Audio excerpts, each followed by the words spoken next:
WCBI News at 6 starts now.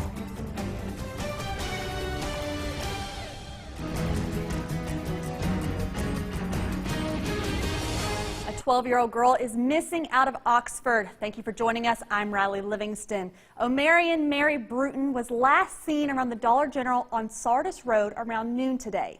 The Oxford Police Department reported on social media that she was wearing a pink shirt, a green fuzzy jacket, blue jeans, and black and white checkered shoes. She is 5'3" and around 120 pounds. If you have any information on her location, contact the Oxford Police Department at 662-323-2400. A federal judge in Texas has ruled that the Affordable Care Act, also known as Obamacare, is unconstitutional. Kenneth Craig reports from New York with more. The Affordable Care Act is on life support after a federal judge ruled that the law providing health insurance to millions of Americans is unconstitutional. We're going to sign this bill.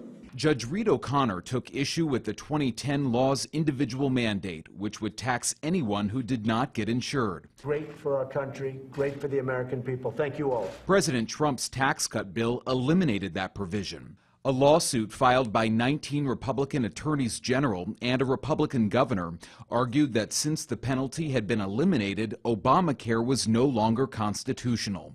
Judge Reed agreed, writing the penalty can no longer be fairly read as an exercise of Congress's tax power. President Trump praised the decision. It was a big ruling, it's a great ruling for our country.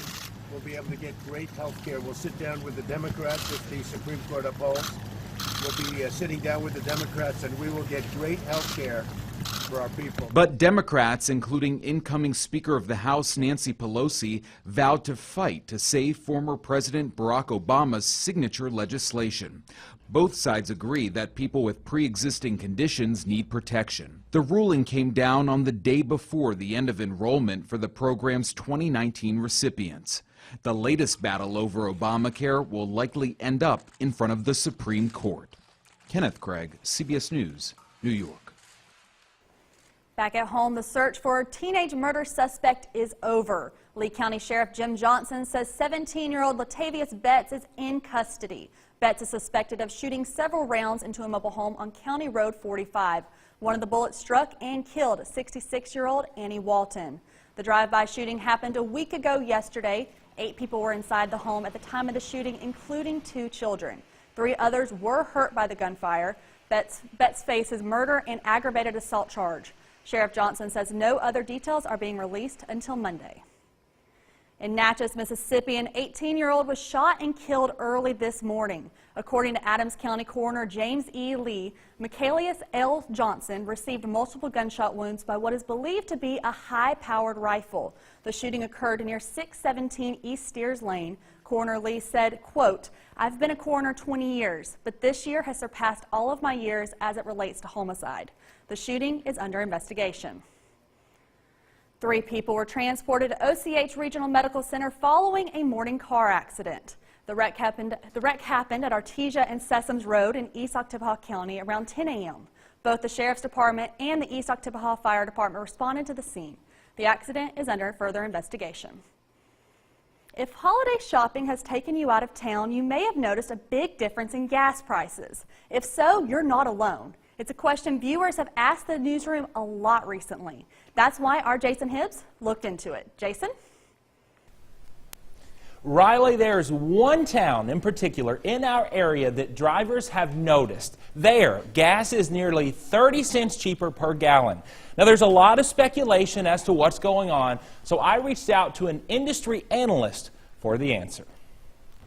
It's about 35 cents a gallon cheaper. And that's enough for Vicki Powell to drive from Columbus to West Point. We made the trip up to this Walmart and got some gas while we're here. She enjoys the savings. I've got an empty tank, so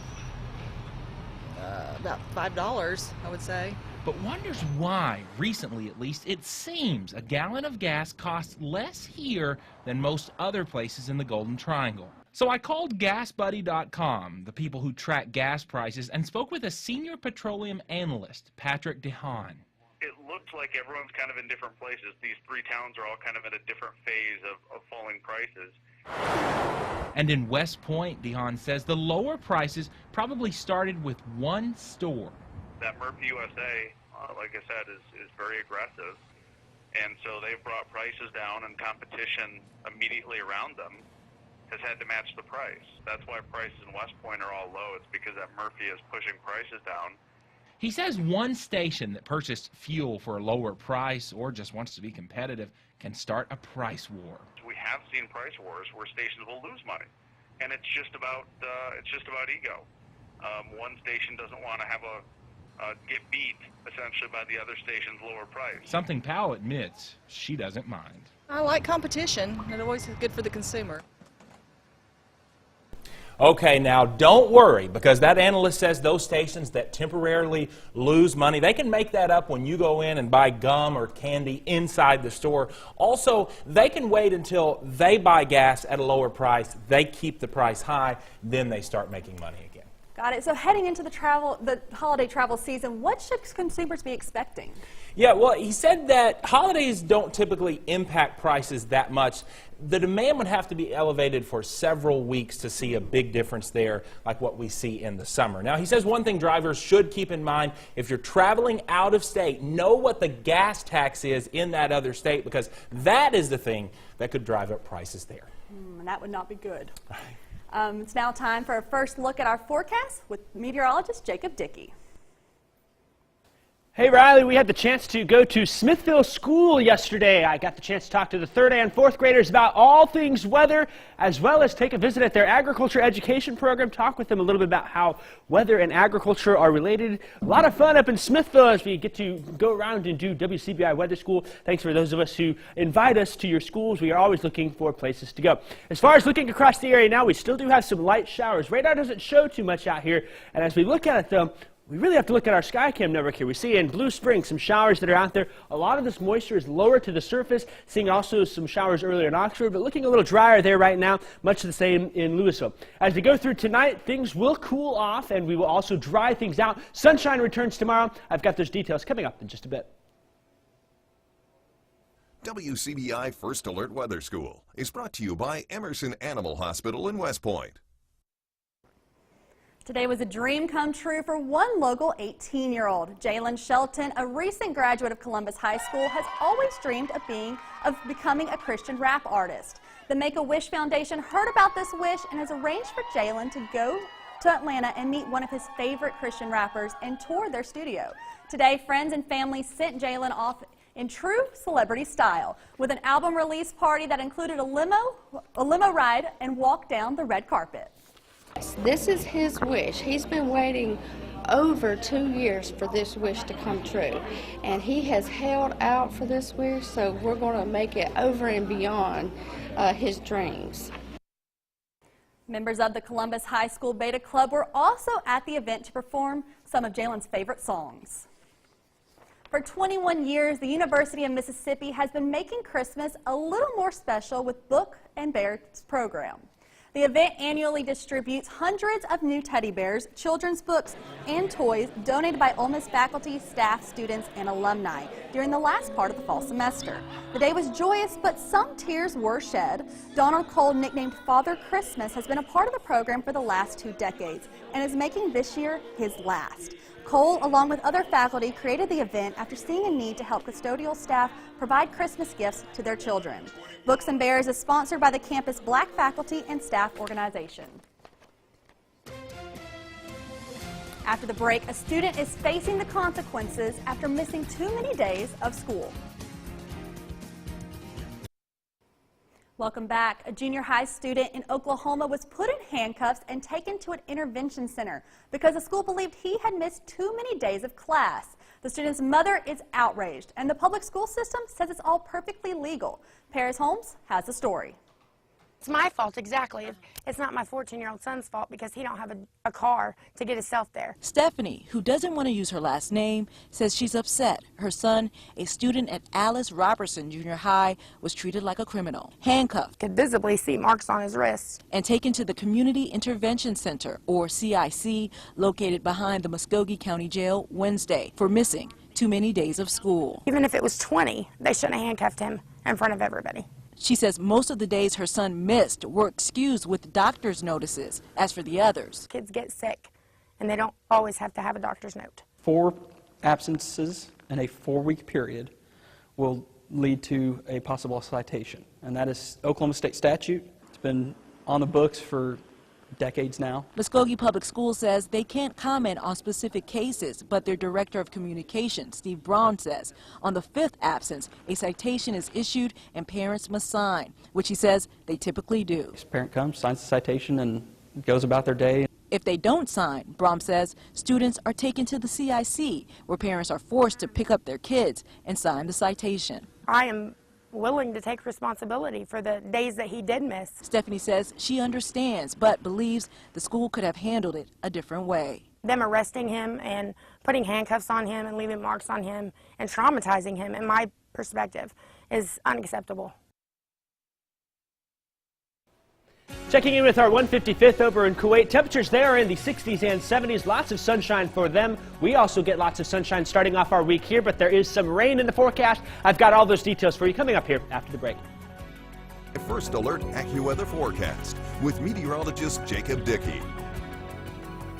A dreary and showery Saturday continues this evening. Still seeing a few light showers across the area, and those low clouds here on our Alpha Insurance Skycam network. See them in Columbus and Louisville, really all across the area. Louisville right now is at 47, a little bit of rain showing up on our Skycam there, and we will continue to watch those temperatures fall just a little bit from these upper 40s where we're at now. 48 in Columbus, 49 in Amory, Louisville at 47, Macon 49, 47 in Calhoun City. Really all across the southeast is much cooler after that low pressure puts some cooler air in the backside. Still some rain too out there in spots, but the bulk of the action is moving out of the area, and that'll turn things around for us come tomorrow. Lots of rain across the mid-Atlantic and parts of the Great Lakes. Still on the backside though, we're getting some of those light showers here. Many of you are out and about have noticed there's still some of those dreary conditions. I think those dreary showers will wrap up by 9 or 10 o'clock tonight or so. We'll still keep it mostly cloudy through the overnight hours, but by morning things will change for us here, so we'll be looking for partly cloudy skies. 43 will be the low in Columbus, 40 in Amory and in Tupelo. Calhoun City also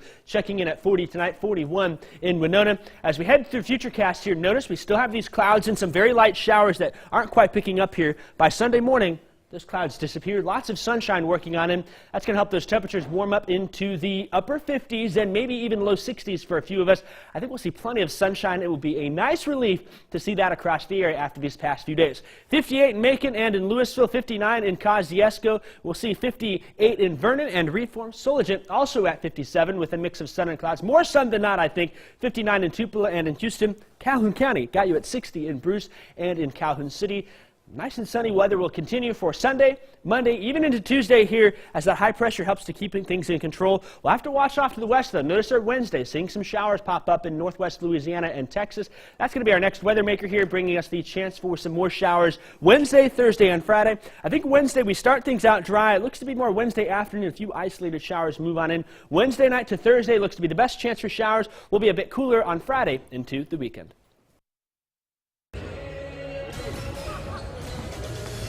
Top 30 matchup here inside the Hump. Mississippi State taking on Cincinnati. We'll preview the matchup coming up next in sports. Here's sports on WCBI. The number 18 Mississippi State men's basketball team keeps climbing the ladder in the national rankings. And tonight they are trying to keep their SEC best 5-game winning streak alive as they take on the Cincinnati Bearcats at home. Our Tom Ebel is hanging out at Humphrey Coliseum and is live with more on tonight's game. Tom? Hey, good evening, Blair. Welcome here inside the Hump for Mississippi State taking on Cincinnati. I got to the stadium, the arena, about an hour ago, and there was already people lining up outside waiting to get into this one, and as they should. It's a top 30 matchup in the NCAA. Cincinnati just outside the top 25 at 29. And this is going to be a fantastic game. Both teams are high in efficiency according to the KenPom rankings. Both are projected top 6 seeds in the NCAA tournament this year. And Cincinnati, they beat Mississippi State last year up in Ohio 65-50. But two different teams this year. Mississippi State coming into this game red hot, all by the hands of the reigning SEC Player of the Week, Lamar Peters. The man is shooting 68% from 3 this year. And he's going to have to do the same to beat a Cincinnati team that prides itself on the defensive side of the ball. Cincinnati also, we're talking about Mississippi State's expectations for this year. The Bearcats have been to the past 8 NCAA tournaments. So Mississippi State coming off that big win against Clemson up in New Jersey. Another big resume booster here for the Bulldogs if they can pull off a win inside of Starkville. But we'll have much more from Inside the Hump here coming up at 10 right here on WCBI Sports. But for now, reporting here Inside the Hump. And just to give you one more time, a 7:30 tip, a late tip. So if you're not here now, you got plenty of time to get here. But reporting here Inside the Hump, Tom Ebel for WCBI Sports. Blair, back to you in Columbus. All right, Tom, thanks for that. Mississippi State's not the only basketball team in action today. Calhoun City hosted their annual Curtis Loggins Classic earlier today, where 10 teams came to compete. Starting things off for the Nettleton Tigers, taking on the VARDAMAN Rams. Early on for Nettleton, Dedrick Johnson pulls up for three. He drains the triple Tigers with the early lead. Vardaman's turn. Tyrus Armstrong finds Connor Edmondson inside. He'll give it a good head and shoulder fake and will score for two. Later on for the Rams, Britton Bailey with the ball. He drives to the hoop and he will score for two. And that's the MSU standout Chris Jones in attendance today. But looking on, back comes Nettleton off the fast break by Johnson. He misses the layup, but Graham Gardner is there for the rebound and the putback. Nettleton cruises over Vardaman today, 61-32. Tigers now 13-0 on the season. Well, continuing on with more games from this tournament, defending 1A champs Okolona facing EUPORA. Early on for Okolona, Jacorius Stanfield finds Jamel Moore inside. He scores for two. Chieftains with the early lead. EUPORA's turn. Caleb Rush finds DJ Patterson inside for the easy lay-in. And later on for Okolona, it'll be off a fast break. Moore finds Dontavius Doss. He drives inside and gets the shot to go, and it will force EUPORA to take a quick timeout. But back comes EUPORA. Rush finds Patterson. He drives baseline, and he will score for an easy 2 buckets. But Okolona's not done. In fact, they will answer. Doss finds Jalen McFarland inside. He will score for 2. And Okolona boys roll today over EUPORA to get a win, 63-36.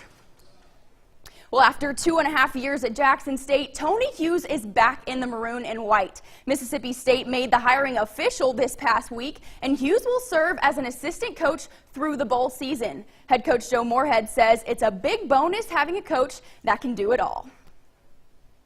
Coach is kind of like a Swiss Army knife. He's coached both sides of the ball, multiple positions. Great teacher, great mentor, awesome with his fundamentals and techniques, and certainly his recruiting ability speaks for itself. So I'm confident wherever we end up, putting him in terms of position, he'll exceed our expectation. Man, I was excited. Like, he recruited me, and just I got to know him well during that time, and even my time here, just how great of a guy he is. Every time I talk to him, he asks about my mom, my grandparents, and they ask about him too. They kept up with him while he was at Jackson State, and they were excited too. I got phone calls from my grandma, as soon as she saw it, so she was excited about it. Well, I've always heard that that's a very difficult and challenging situation to be in. So this is just day 2, so I'm trying to see how challenging that's going to be for me, But at the same time, like I said, my personality is such that, I'm used to taking orders.